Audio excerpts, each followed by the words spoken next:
প্ৰিয় বন্ধুসকল, সেউজ কোঁৱৰ পৰাগ চলিহাৰ আজি ২২তম মৃত্যুদিন। এই মৃত্যুদিনত তেখেতৰ প্ৰতি শ্ৰদ্ধা নিবেদন কৰি তেখেতৰ বিষয়ে চমুকৈ মই ক'ব বিচাৰিছোঁ। ইতিমধ্যে এটা ভিডিঅ'ত মই তেখেতৰ গ্ৰন্থৰাজিৰ বিষয়ে কিছু কথা কৈছোঁ। এতিয়া তেখেতৰ ব্যক্তিত্বৰ বিষয়ে চমুকৈ ক'ব বিচাৰিছোঁ। আপোনালোকে তেখেতৰ গুণখিনি জানি নিশ্চয় ভাল পাব। প্ৰথমতে মই তেখেতৰ পৰিচয় দিব বিচাৰিছোঁ যে 1923 চনৰ 13 ছেপ্টেম্বৰ বৃহস্পতিবাৰে ডিব্ৰুগড়ত এইগৰাকী মহাপ্ৰাণ অসমীয়াৰ জন্ম হৈছিল। একাধাৰে কবি, গীতিকাৰ, নাট্যকাৰ, তীক্ষ্ণ সমালোচক, প্ৰসিদ্ধ গায়ক, সুৰকাৰ, নৃত্যশিল্পী, শিক্ষাবিদ, দক্ষ প্ৰশাসক, সমাজ সংগঠক, নিপুণ টেনিছ খেলুৱৈ, ওজস্বী বক্তা, লোকসভা ৰাজ্যসভাৰ সপ্ৰতিভ সাংসদ, মঞ্চ আৰু বোলছবি অভিনেতা, অনাতাঁৰ অভিনেতা পৰাগধৰ চলিহাৰ চমুকৈ আমি পৰাগ চলিহা বুলি তেখেতক আমি জানো। তেখেতৰ পিতৃ ফুলনি কবি তথা অসম সাহিত্য সভাৰ সভাপতি পদ্মধৰ চলিহা। তেখেতৰ ঘৰুৱা নাম বনপোনা। ডক্টৰ মহেশ্বৰ নেওগদেৱে মৰমতে তেখেতক এই নাম দিছিল। সকলোতকৈ ডাঙৰ কথা, তেখেত আছিল প্ৰখ্যাত মুক্তিযোদ্ধা ফণীধৰ চলিহাৰ নাতি। পৰাগ চলিহাৰ যদিও এটা সম্ভ্ৰান্ত বংশত তেখেতৰ জন্মগ্ৰহণ কৰিছিল, কিন্তু তেখেতৰ বাল্যকাল বৰ সুখৰ নাছিল।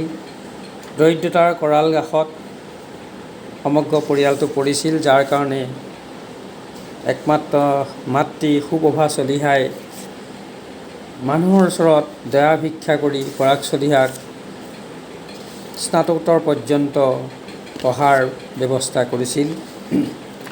পৰাগ চলিহাই শিৱসাগৰ বিদ্যাপীঠত প্ৰথমতে অধ্যয়ন কৰিছিল।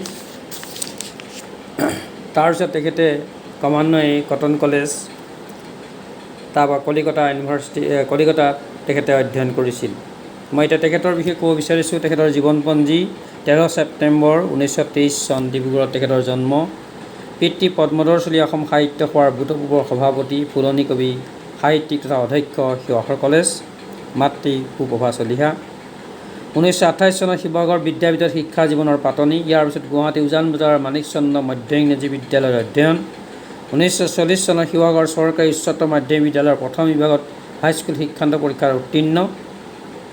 1941 চনত দ্বিতীয় বিশ্বযুদ্ধ চলি থকাৰ পৰিপ্ৰেক্ষিতত অসমত শান্তি সম্প্ৰীতি ৰক্ষাৰ অৰ্থে পোনপ্ৰথমবাৰৰ বাবে ইমাৰ্জেঞ্চি কমিটি গঠন আৰু সাম্ৰাজ্যবাদী যুদ্ধৰ বিৰুদ্ধে সত্যাগ্ৰহ অংশগ্ৰহণ কৰিছিল পৰাগ চলিহাই।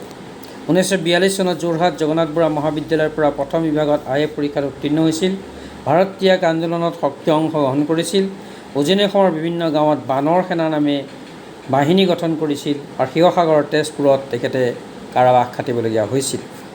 1944 চনত গুৱাহাটী কটন কলেজৰ পৰা স্নাতক তথা BA ডিগ্ৰী তেখেতে লাভ কৰিছিল। 1945-46 চনত অসমত চি গ্ৰুপৰ অন্তৰ্ভুক্ত কৰি পূৰ্ববংগৰ লগত চামিলকৰণৰ বিৰুদ্ধে সংগঠিত গোপিং বিৰোধী আন্দোলন, নেতাজী দিৱস, ভাৰতীয় জাতীয় বাহিনী দিৱস, নৌবিদ্ৰোহ দিৱস আদিৰ সক্ৰিয় অংশ লৈ শেষত কলিকতাৰ জঘন্য হত্যাকাণ্ডত আক্ৰান্ত আৰু ক্ষতিগ্ৰস্ত হৈও 1946 চনত কলিকতা বিশ্ববিদ্যালয়ৰ পৰা অসমীয়া বিভাগত দ্বিতীয় শ্ৰেণীৰ প্ৰথম হৈ স্নাতকোত্তৰ ডিগ্ৰী লাভ কৰিছিল। উল্লেখযোগ্য যে প্ৰথম শ্ৰেণী সেই সময়ত কোনেও পোৱা নাছিল। শিৱসাগৰত সংগীত, নাটক, নৃত্যৰ প্ৰসাৰত অৰ্থে শিৱসাগৰত সেউজীয়া সমাজ সংগীত বিদ্যালয় তেখেতে এই সময়তে প্ৰতিষ্ঠা কৰিছিল।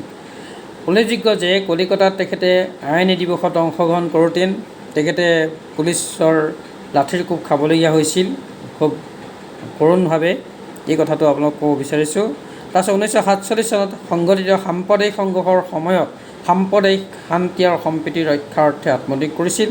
1947 চনত শিৱসাগৰ কলেজ প্ৰতিষ্ঠাত আত্মনিয়োগৰ সৰ্বপ্ৰথম সংগীত আৰু চিত্ৰ ভাস্কৰ্য প্ৰদৰ্শনী আয়োজন কৰিছিল। 1948 চনত শিৱসাগৰ টেনিছ ক্লাবৰ পুনৰ গঠন আৰু সদৌ অসম শিল্পী সংঘৰ অধিৱেশনৰ আয়োজনকৰ্তা আছিল পৰাগ চলিহা। সদৌ অসম ভিত্তিত সংগীত আৰু নৃত্য প্ৰতিযোগিতা আয়োজনৰ গুৰি ধৰিছিল পৰাগ চলিহাই। 1950 চনৰ ভূঁইকঁপত ক্ষতিগ্ৰস্তসকলৰ সাহায্যাৰ্থে ৰাজ্যপালৰ অনুৰোধ মৰ্মে অসমৰ বিভিন্ন ঠাইৰ উপৰি শ্বিলং আদি ঠাইত যাত্ৰা দলৰ জৰিয়তে নৃত্য আৰু নাট প্ৰদৰ্শন কৰিছিল। 1950 আৰু 55 চনৰ ভিতৰত অসম সাহিত্য সভাৰ মুখ্য সংগঠক ৰূপে কাৰ্যনিৰ্বাহ কৰিছিল।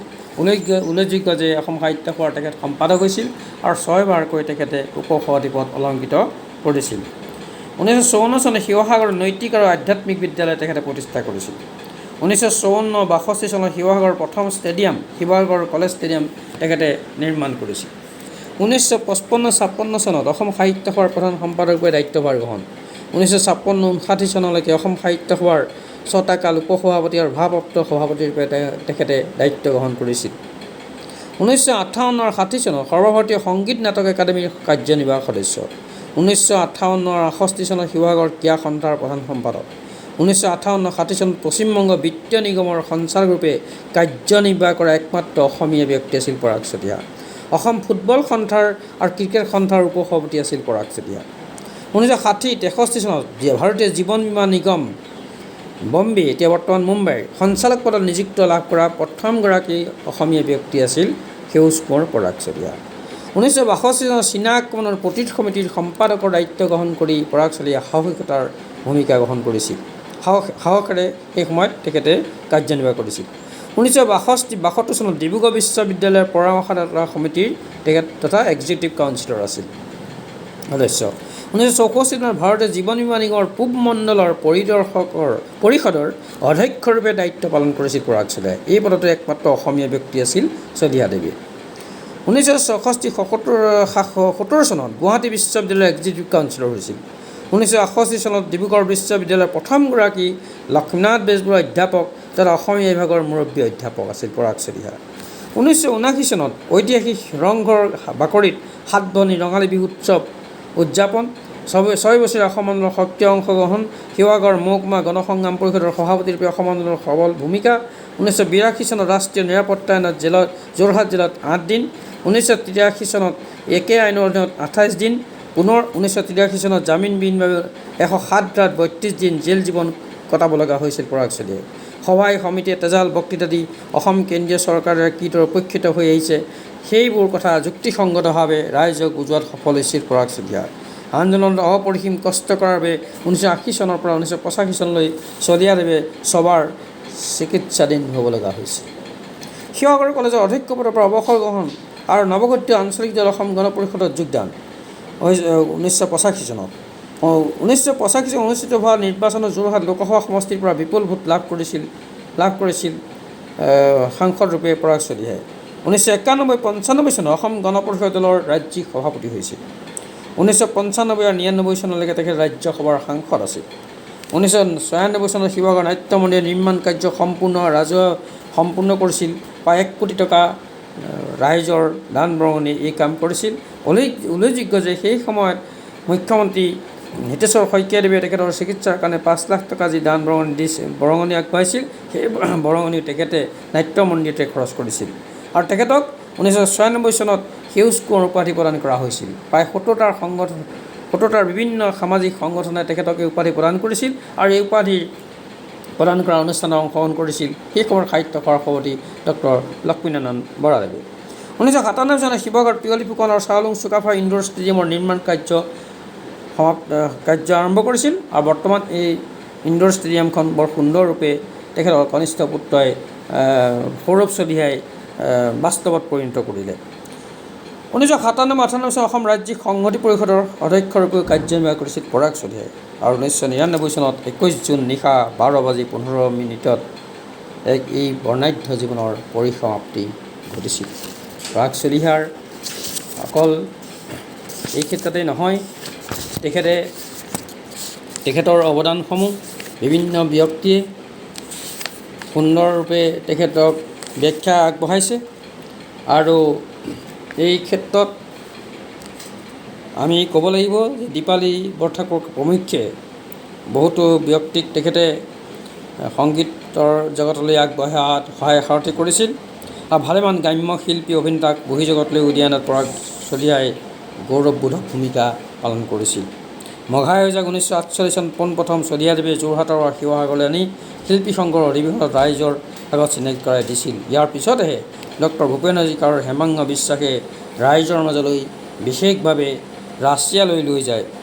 সেইদৰেই অসাধাৰণ গ্ৰাম্যশৈলী ৰুদ্ৰৰাম দত্ত, শিৱসাগৰ দিচাংমুখৰ বিক্ৰম সিং ইয়েনৰ নেতৃত্বত মিচিং নৃত্য দিল্লী, লক্ষ্ণৌ, কলকাতা আদিলৈ চলিয়াদেৱী লৈ গৈ প্ৰদৰ্শন কৰাইছিল। হিমকান্ত বুঢ়াগোহাঁই টোকাৰী গীত অসম সংগীত নাটক একাডেমীত আৰু আকাশবাণীত পৰাগ চলিহাই পৰিৱেশন কৰাইছিল। খুহুতীয়া অভিনেতা বগলী চুতীয়াৰ ক্ষেত্ৰতো পৰাগ চলিহাই একেই ভূমিকা পালন কৰিছিল। পৰাগ চলিহাদেৱে 1929 চনতে তেখেতৰ প্ৰতিভাৰ পৰিচয় দিছিল। 1929 চনত অনুষ্ঠিত হোৱা অসম মহিলা সন্মিলনত তেখেতে গীত পৰিৱেশন কৰিছিল আৰু এই গীত পৰিৱেশন সুন্দৰৰূপে কৰাৰ কাৰণে তেখেতক লক্ষ্মীনাথ বেজবৰুৱাৰ সহধৰ্মিনী প্ৰজ্ঞা সুন্দৰী দেৱীয়ে এটি সোণৰ পদক তেখেতলৈ আগবঢ়াইছিল। তেখেতে যিবিলাক গীতমান ৰচনা কৰিছিল, এই গীতবিলাকত স্বদেশ হিতৈষিতা, প্ৰাচীন গৌৰৱ সোৱৰণ আৰু দেশপ্ৰেমেৰে উদ্বেলিত আছিল। তদুপৰি পৰাগ চলিহাদেৱৰ ক্ষেত্ৰত পৰাগ চলিহাদেৱে শিৱসাগৰ কলেজ নিৰ্মাণত অভূতপূৰ্ব কষ্ট কৰিছিল। সেই সময়ত এগৰাকী সাধাৰণ কৰ্মীয়ে তেখেতৰ বিষয়ে কৈছিল, চলিহা ছাৰৰ লগত লগ হৈ আমি দুয়ে একেলগে দা কুঠাৰ লৈ দিনত হাবি জংঘল কাটোঁ। সেই সময় জয়াপাৰত বাঘ ওলায়, দিনত চলিহা ছাৰৰ বাঘলৈ ভয় আৰু ৰাতি বন্য বাঘলৈ ভয়। কিন্তু কাম কৰি যেতিয়া পেটে কলমলাই তেতিয়া আমি দুয়ে তাতে বনৰীয়া আলু কচু সিজাই খাওঁ। মোৰ দৰে সাধাৰণ লোকৰ লগত এইদৰে কাম কৰা মানুহজনৰ নিৰ্মল অন্তৰখনৰ উমান পোৱা বাবেই খঙত নিঙিৰি তোলা মানুহজনৰ প্ৰতি মোৰ শ্ৰদ্ধা ভাৱে উদয় হৈছিল। এইদৰে পৰাগ চলিহাই শিৱসাগৰ কলেজ প্ৰতিষ্ঠা কৰিছিল জয়সাগৰত। যি সময়ত জংঘলেৰে আৱৰি আছিল, সেই জয়সাগৰ এতিয়া সুন্দৰ নগৰলৈ পৰিণত হ'ল। আৰু পৰাগ চলিহাই এই কলেজখনক লৈ বহুত সপোন দেখিছিল। তেখেতে কৈছিল, My dream is not a mean achievement, but my dream is not yet fulfilled. My dream is to see these institutions grow into a university. My dream is to see lines of multi-storied magnificent buildings growing up around Jaisagar. My dream is to hundreds of research scholars coming out from this university. I have yet a long way to go to see my dream fulfilled, but I am sure my dream will come true one day. Sivasagar কলেজৰ ক্ষেত্ৰত তেখেতে এইদৰে সপোন দেখিছিল। তেখেতৰ সংক্ৰান্তত জ্ঞানপীঠ বঁটা বিজয়ী প্ৰখ্যাত সাহিত্যিক ডক্টৰ বীৰেন্দ্ৰ কুমাৰ ভট্টাচাৰ্যই কৈছিল, পৰাগ চলিহাই যদি একেৰাহে কণ্ঠস্বৰৰ সাধনা কৰি থাকিলেহেঁতেন, দাদাচাহেব ফাল্কে বঁটাৰে পোনপ্ৰথম তেওঁৱেই পুৰস্কৃত হ'লহেঁতেন। ঠিক সেইদৰে এবাৰ ডিব্ৰুগড় খোৱাঙৰ জনসভাত কলাগুৰু বিষ্ণু ৰাভাই অসমীয়া সংগীত সাধনাৰ ওপৰত ভাষণ আগবঢ়াওঁতে প্ৰাসংগিকে ডক্টৰ ভূপেন হাজৰিকাৰ অধ্যক্ষ পৰাগ চলিহাৰ কথা উল্লেখ কৰি মন্তব্য কৰিছিল যে হাজৰিকাই অধ্যাপনা আদি সকলো এৰি একক সাধনেৰে অসমীয়া সংগীতৰ সাধনা কৰি আছে, কিন্তু অধ্যক্ষ পৰাগ চলিহাই কলেজৰ কামত এককভাৱে লাগি থাকি সংগীতৰ দখল এৰিব লগা হ'ল। পৰাগ চলিহাই সংগীতৰ ক্ষেত্ৰত বহুত কৰিব পৰা সম্ভাৱনা আছিল। ৰাভাদেৱৰ এই কথাষাৰ বৰ তাৎপৰ্যপূৰ্ণ। আৰু এটা কথা আমি ক'ব লাগিব যে কলিকতাত থাকোঁতে 1943 চনৰ পৰা 1947 চনলৈ বিভিন্ন ঠাইত গীত পৰিৱেশন কৰিছিল পৰাগ চলিহাই।